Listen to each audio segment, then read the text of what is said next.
Adjust the frequency and volume a bit.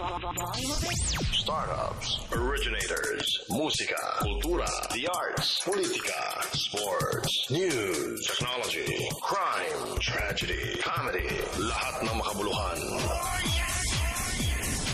We are your independent podcast content creator, straight from the Philippine Islands. Mabuhay. You're listening to podcast.ph. This is podcast.ph. This is the second episode of Martin's Man Cave. My name is Martin Andanar. Napaka-exciting po ng ating guest. Napaka-sikat ng guest natin ngayong yari ito. tayo dyan, Sir Mart. Yari talaga tayo nito. Pero bago yan, Sir Mart, hayaan mo natin magbukas muna tayo ng isang serbesa para sa para swabe lang yung ating usapan. Maaari din po pakinggan ang podcast.ph sa pamamagitan ng radionomy.com. Just key in podcast.ph at pwede rin pong audio on demand sa pamamagitan ng SoundCloud. Key in podcast.ph and mapapakinggan nyo rin po ito sa YouTube. Kung gusto nyo magtanong, ay punta lang po kayo sa podcast.ph na Facebook page. June Sabaynton. Yun! Born in November 24, 1975 in Cebu City. After his parents separated, June and his family moved to Manila in 1987. June finished communication arts at the Centro Escolar University in 1998. He was partly active with League of Filipino Students. After university, he was awarded a scholarship at Girth and Mowal Fund. Film, TV director, visual artist, actor, news and public affairs segment host, social satirist, photographer. Rodolfo June Sabayton Jr. is a co-owner of Furball Incorporated.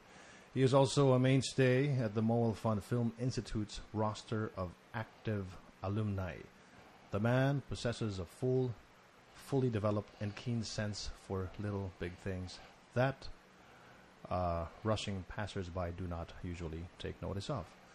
He directs for television. If not busy, he takes time out to curate for art exhibits and film showing and artist-run spaces.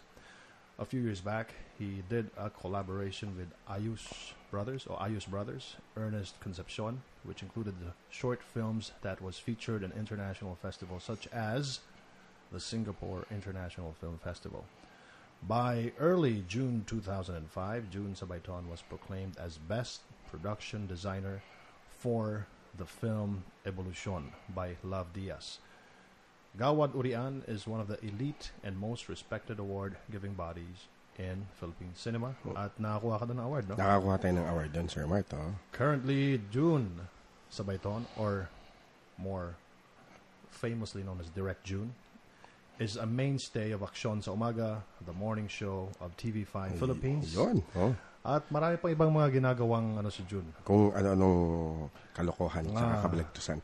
Pero, Sir Mart, kinakabahan ako dito sa natin. Ibang-iba sa radyo. Ang ganda ng setup, ang ganda ng mic, ang ganda nung pag napapayag ako yung sarili ko, ang ganda. Tsaka bagay na bagay sa iyo yung man cave. Ano ba tawag dito? Man cave? Martin's Man Cave. Martin's Man Cave. Ang ganda. Pero gumawa kami ng konting research sa iyo. At napag-alaman natin na ito ay isa sa mga paboritong kanta ni Direct June Sabayton. Yun. After we play the music, pag-usapan natin yan. Pag-usapan natin. Ano pa mga ginagawa ni June? Ha?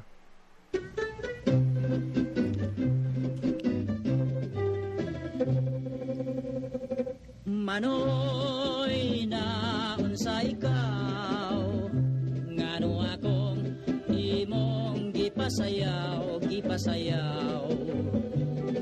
Subo ako kayo ang pagsayaw, dili mahimo.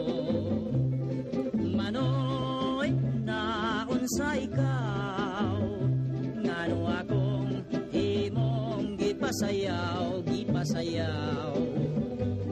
Subo ako kayo ang pagsayaw, dili mahimo.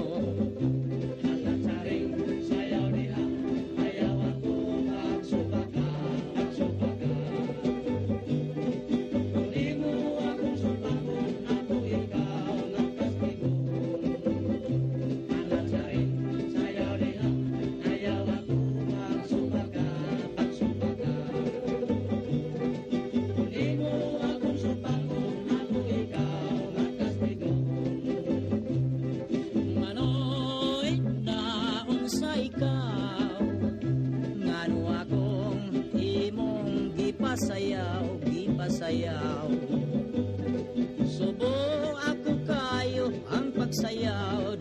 mahimo. Hanggang sa ring sayaw niya, ayaw ako pagsumpa ka. Muli mo akong sumpakon, ako ikaw nagkaspedo.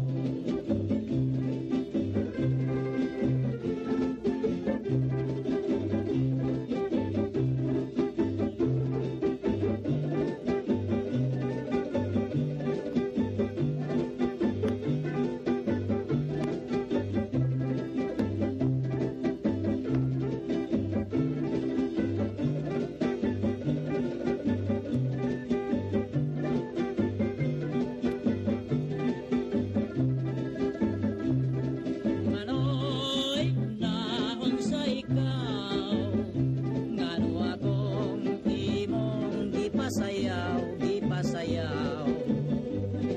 Subo ako kayo ang pagsayaw, dili mahimo.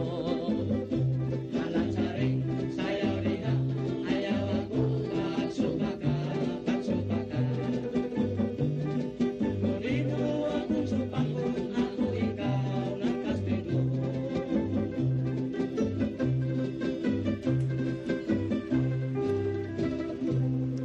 Yoyoy Villame and Manoy, at bakit naman ito ang naging paborito mong kanta? Hindi ko sinasabi na hindi magaling si Yoyoy Villame. Alam mo, ano yan? Legend yan. Legend yan. Saka medyo, ano din siya, nakikita natin kay Yoyoy, parang akala natin na comedy lang. Pero may mga seryoso din siyang kanta. Tulad nitong Manoy, seryosong kanta to eh. Tapos pinapakita yung yung mga probinsyanong pamumuhay at saka yung kultura ng mga probinsyano.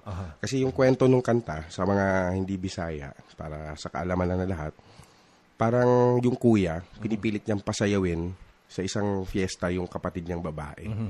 Tapos sinasabi nung kapatid niyang babae, Manoy means parang manong or kuya.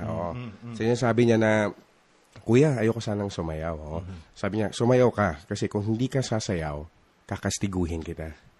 Tapos sinasabi talaga nung babae na si Charing, sinasabi niya, hindi talaga pwede kuya, ayoko talaga eh. Tapos pinipilit. So, yung pinapakita dun yung kultura din ng Filipino or ng Bisaya na medyo after nung magulang, after ng tatay o nanay, kuya yung yung sumusunod na pwedeng parang gano'n, parang parents na medyo parang stricto pa nung panahon na yon, parang gano'n.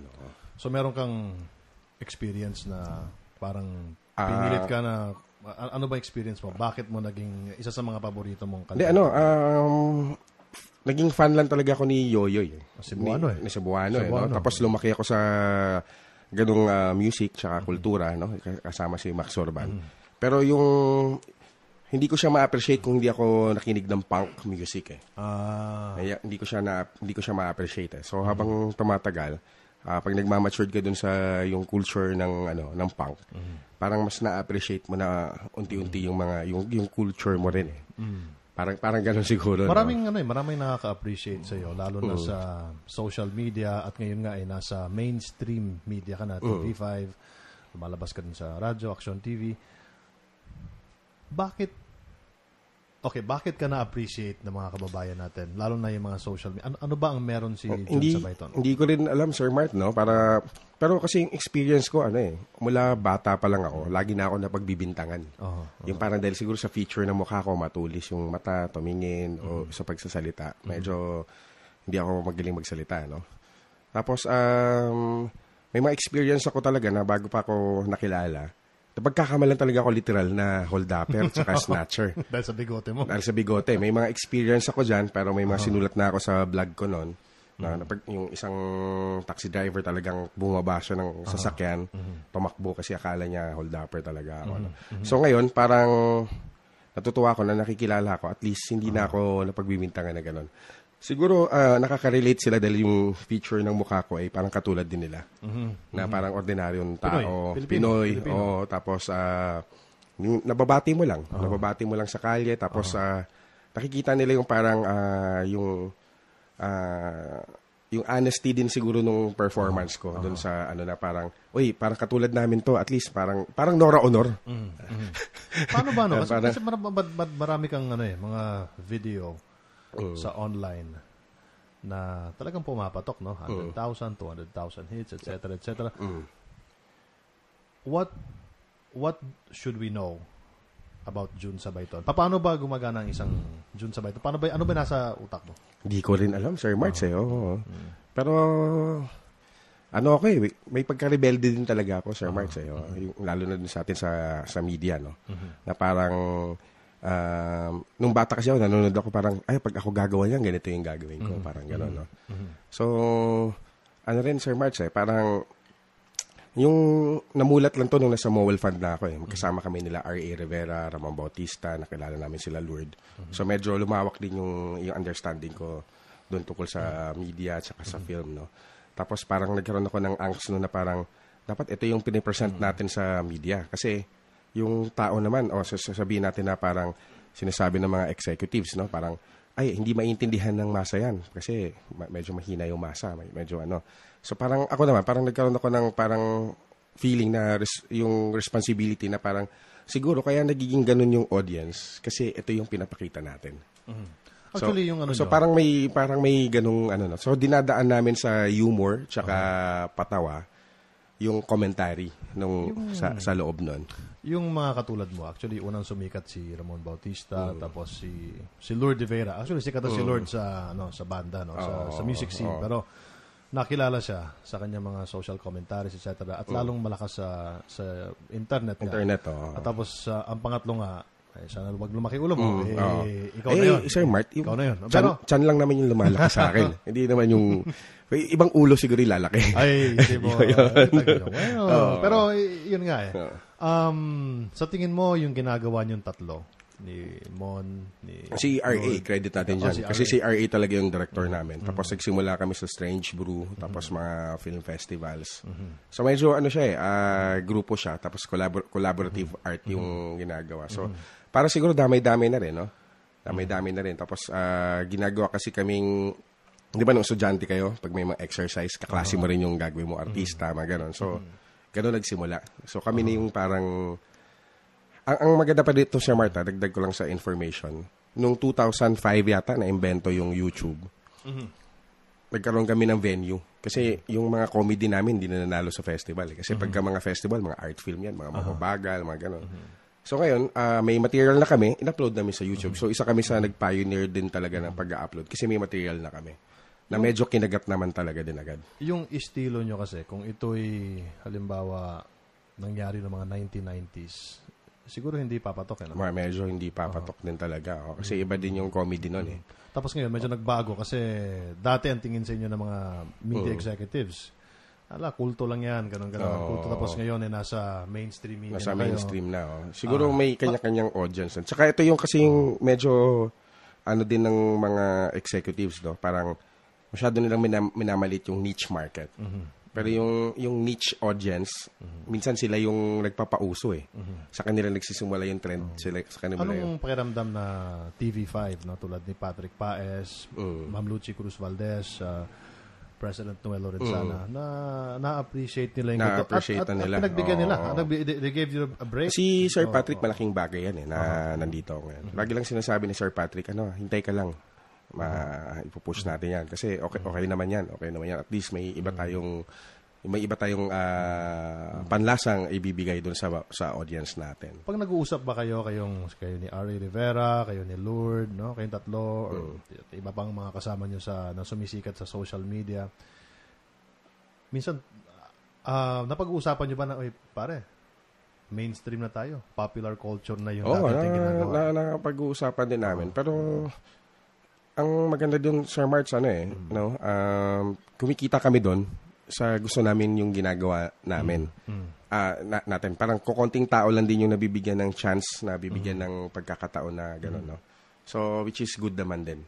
So, parang di pa rin namin tinitignan yung sarili namin na parang sell out kami. Kasi parang, sinasabi ko nga sa grupo, we're not selling out. They're buying in. Parang gano'n yung, gano'n yung, no? So, okay naman. Medyo hindi rin kami conscious kasi parang, siguro kung lumaki na yung ulo ko, dati pa Stage Brew days pa lang medyo, Yun nga. So, nasabi mo sell out na, nabanggit mo yung sell out, no? Paano mo ngayon binabalanse yung pagka-artist mo, pagka-aktivista mo, at yung mga lumalabas sa internet at ngayon nasa pop Nung culture. aktivista ako, Sir Mart, college days lang to, no? So parang after nun, parang nag-iba na talaga yung pananaw ko eh. Naging parang mas punk eh, na okay. Hindi ko kayang explain, no? Pero ano yung tanong mo ulit, Sir Mart? Yung paano mo binabalanse yung paggawa mo ng content, no? okay. So kasi hanggang ngayon, parang art din naman yung ginagawa ko eh. So parang yung message ko na mas na ano ko pa na mas malawak pa eh, na TV. Di ko tulad dati na parang hanggang Twitter lang ako, hanggang YouTube lang, hanggang ano. Pero eto mas malawak eh. So parang dinadala ko lang din yung art culture tsaka punk culture dun sa mas malaking audience. No, parang ganun siguro yung hindi ko na alam pinagsasabi ko. No? Pero napakaseryoso ko ngayon. Parang kilala ko na Hindi, pero alam mo, marami sa mga umiidolo sa'yo, marami sa mga netizens, ang gusto malaman kung sino ba si Jun Sabayton. Meron akong ginawang konting bio tungkol sa'yo kanina. Pero paano ka ba nakarating sa kinaroroonan mo? Siguro maswerte din ako, Sir Mart, kasi tama yung kaibigan na pinili ko eh. Tama yung mga sinamahan kong kaibigan eh. Parang ako naniniwala na ako doon na parang tell me who your friends are and I tell you who you are. So medyo siguro kung napunta ako sa mga sugarol o sa mga gano'n din siguro ako, no? O mas sa mga addict, gano'n din siguro ako, no? So tama lang siguro din yung sinamahan ko, tapos sakto lang din yung may mga pakialam doon sa society, sa lipunan. Kahit ganito kami, Sir Mart, pinag-uusapan namin yan eh. Meron kaming isang ginawang picture may ginawa kami na napag-usapan lang namin nila Lourdes, nila Ramon, na ano kaya ang pakiramdam ng mga bayani natin na pinipicturan sila, yung parang Los Indios Bravos. O sige, gawin natin kung ano yung pakiramdam nila. So ginawa namin yan, may picture na kumakalat sa internet, parang kunwari mga mga bayani kami. So parang Los Indios Borrachos, ibig sabihin mga manginginom na Indio, mga malasinggerong Indio. So parang gano'n lang din, no? Na, So yung parang pakiramdam ko na ganito na ako, parang wala namang pinagkaiba, Sir Mart eh. Mas productive lang ako ngayon na kasi kailangan ko na siyang gawin. Dati nung artist lang ako o nung filmmaker lang ako, photographer lang ako, kung kailan ko lang gusto eh. Pero ito, ginagawa mo na siya. Hanap buhay na siya. Pamilyado na. Pero andun pa rin yung message na yung gusto mong iparating as an artist. Parang gano'n, no? Medyo very exciting pinag-uusapan natin ngayon. Marami akong tanong sa'yo, Jun, actually, no? Pero, Sir Mart, siguro parang kung sakaling yung paano ko i-handle yung parang gano'n yung gusto mo sabihin, yung paano ko i-handle yung popularity or parang hindi ko rin, parang gano'n pa rin, Sir Mart eh. Kasi hanggang ngayon, fan ako ng pagkukommute eh. Kahit siguro magkasasakyan ako, at gusto ko pa rin nagkukommute ako kasi doon ako nakakuha ng ng idea, ng concept, doon ako nag-iisip. Tapos nakakausap ko yung mga tao, yung audience mo. Sir, parang mga gano'n, no? Ang pogi mo pala sa personal. Ang payat mo pala in person. Ang pakit ko pala sa TV, no? Parang gano'n. So parang mas yung research din, no? Yung kung paano mo malaman din yung audience mo, at least nandun pa rin, Sir Mart, no? Parang ganun siguro. Okay, last 2 questions. No? Okay, sir. Kasi medyo kapos tayo sa oras. Para namang may oras tayo. Para may oras naman tayo. Hindi, pero ganito na lang. Pwede naman nating i-edit yan. No? Paano naging bayaw? Kasi tingin ko, yung bayaw na concept, kung sa golf pa, hole-in-one yun eh. Hole-in-one yun. Maraming kumagat eh, sa bayaw eh. Sa bayaw, Paano naging bayaw? Ganito kasi yun, Sir Mart. Parang yan kultura din ng kalye yan eh. Parang kunyari tayo, magkaibigan tayong dalawa. Tapos halimbawa may kapatid ako na puro babae. So lulukohin mo ako ng Uy, bayaw, ang ganda pala ng kapatid mo Parang gano'n. Bayaw. So parang niluloko ka na gano'n. Noong 90s, naging popular siya eh. Natawagan ng mga sa kalye, bayaw. So pag may kapatid ka na babae na kaibigan kita, tapos parang trip ko yung yun yung tawag doon. Bayaw. Pero nung sa wasak, nag-isip kami kasi ng term kung paano namin i-address yung audience. Yung kapatid, parang masyado nang ginagamit. So yun, napag-usapan namin na bayaw na lang, parang gano'n. No? Si Lord din yung nag-isip niyan na bayaw na lang kasi ganito, ganyan. Napagkwentuhan din namin. Saka yung isang writer, si Toledo, yung tawag na, Maraming bayaw, no? Maraming mga personalities na gusto ma-feature sa mga magazine. Lalo na yung Esquire magazine. Esquire magazine. Tapos lumabas ka nga doon sa Esquire magazine, sa tingin ko, dumating na si Bayaw. He has arrived already. Anong pakiramdam na ikaw na... Masaya din, Sir March, no? Kasi, din siguro, sabay-sabay kami lumaki nung nung isang art community, no? Isang sabay-sabay kami lumaki nila Erwin Romulo. Si Erwin Romulo, college pa lang, kilala ko na siya. So parang nagkataon din na magkakilala kami, tapos na-appreciate niya din yung ginagawa ko, na-appreciate ko din siya. So, siguro parang gano'n na lang din, no? Pero proud din ako na nasama ko sa Esquire, at least kahit paano, hindi porket kaibigan ko yung editor. At least parang na-appreciate niya rin yung ginagawa ko. Naku, meron pa pala akong pahabol na question. Sorry ha. Medyo nagsinungaling tayo ng konti. Pero yung nanay mo just recently passed on. Ano ba yung mga aral ng nanay mo? Ano ba yung mga experiences na, or if there's one experience, alam ko marami yan. Marami yan. Na hindi mo makalimutan, ano yung mga pang-aral na binigay sa'yo ng nanay mo? Ako, matindi yan, Sir March. Lagi yung sinasabi na, pasensya, pailog, agwanta, gano'n. Kasi Bisaya yun, no? So, lagi niyang sinasabi yan. So, yun yung, ibig sabihin nun, parang patience. Ano yung pailog, Sir March, sa Tagalog? Anong... Pailog? Pailog. Yung parang, magbigay ka. Magbigay. Magpailog. Magpailog ka, magbigay ka. Tapos, agwanta, parang, yung patience din, no? Parang, lagi niyang sinasabi yun, Ganun yung buhay para, So, yun na, kalungkot naman yan. Pero anong, kasi alam naman natin na, naabutan pa rin ng nanay mo na pasikat ka na. Yung nanay ko yung number one critic sa akin. Yung parang magpalit ka ng tiyan. Dahan-dahan sa green jokes. Dahan-dahan sa, parang may ganun siyang, may ganun siyang atake sa akin. Sino na ngayon ang... si Mrs. Siyempre. Si Mrs. yung barometer ko para dun sa, Kung meron kaming hindi alam kay Jun Sabayton, ano yun? Trip ko maging tatay, Sir March. Medyo pag wala akong ginagawa, airpods ako . So, yun. Very good. Airpods ako. So, at ito naman, sino yung kung meron kang mga taong pasasalamatan, sino yung mga yun? Ang dami, Sir March. Siyempre, kasama ka na doon, di ba? Madami, Sir March. So, siguro yung pamilya din, no? Kasama yung number one, yung family, na yun, saka mga kaibigan. Hindi ko na isa-isahin yan, pero alam na nila yan. Alam na nila. Kung sino sila. Kung sino sila. Kasi, Sir March, 18 years old pa lang ako, humiwalay na ako sa parents ko . So, medyo nabuhay na talaga ako mag-isa, no? So, yun, may isang nagtanong sa akin, Sir March, papaiksahin ko na lang, may tanong sa akin, ano yung natutunan mo nung college na hindi mo natutunan sa school? Sabi ko, natutunan ko kung paano mabuhay at saka yung buhay mismo. Kasi yung sa eskwelahan natin, laging tinuturo sa atin parang, hindi tinuturo sa atin na parang how to live. Tinuturo palagi sa atin sa school, how to make a living. Parang, tama ba, Sir March? Tama? Parang gano'n, no? So, parang, yon, natutunan ko talaga kung paano mabuhay at saka yung buhay itself. Parang gano'n, So, medyo abstract yung pagpaliwanag ko kasi hindi din talaga ako magaling magpaliwanag, Sir March.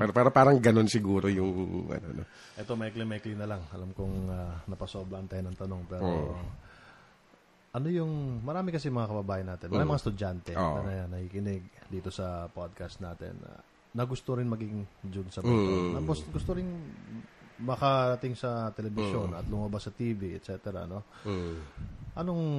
Anong may papayo mo sa mga... Siguro, Sir March, isa yon na maging consistent ka dun sa ginagawa mo. Parang isa yon, no? Tsaka yung honesty. Yung honesty dun sa ginagawa mo. Alam mo naman kung kailan ka nagiging honest dun sa work mo . So, tsaka dito sa ginagawa natin, Sir March, akala nila marami tayong pera. Walang pera dito. Ano na to? Parang para sa bayan yung ginagawa natin dito. Swelduhan lang tayo dito. So, once na pumasok ka sa ganung parang tawag ko nga dyan, Sir March, vocation yan kahit nasa media ka no? So, yun, magkakapera ka dyan siguro mga sideline, mga racket-racket. Pero kung yung full-time ka talaga, swelduhan lang kami dito po. Dapat 100% or 101%, alam mo na kung ano yung pinasok mo. Parang pagpapari din to. On that note, maraming salamat. Salamat, Sir March. Sir Jun. Hindi ko alam sasabihin ko, parang nagiging seryoso ako. Hindi ko alam kung tama yung mga sinasagot ko. Pero, ano lang, free-flowing lang kung ano yung nararamdaman, kung ano yung feeling, kung ano yung... Sakto lang, Sir March. So, okay. Isa mo ng tagay para sa ating mga makikinig. Tagay para sa tagumpay. Para sa tagumpay. Si Direk Jun Sabayton, mga kapatid. Kasama po namin si Jun Sabayton sa TV5 sa programang Aksyon sa Umaga. Thank you so much for listening. Pwede niyo pong pakinggan ang podcast.ph at ang Martin's Man Cave sa pamagitan po ng pagpunta doon sa SoundCloud at Radionomy. Key in lang po yung podcast.ph at pwede na pakinggan si Jun Sabayton audio on demand at doon naman sa Radionomy live streaming. This podcast.ph presentation is supported by Martin Andanar's Homecast Studio and Audio.ph.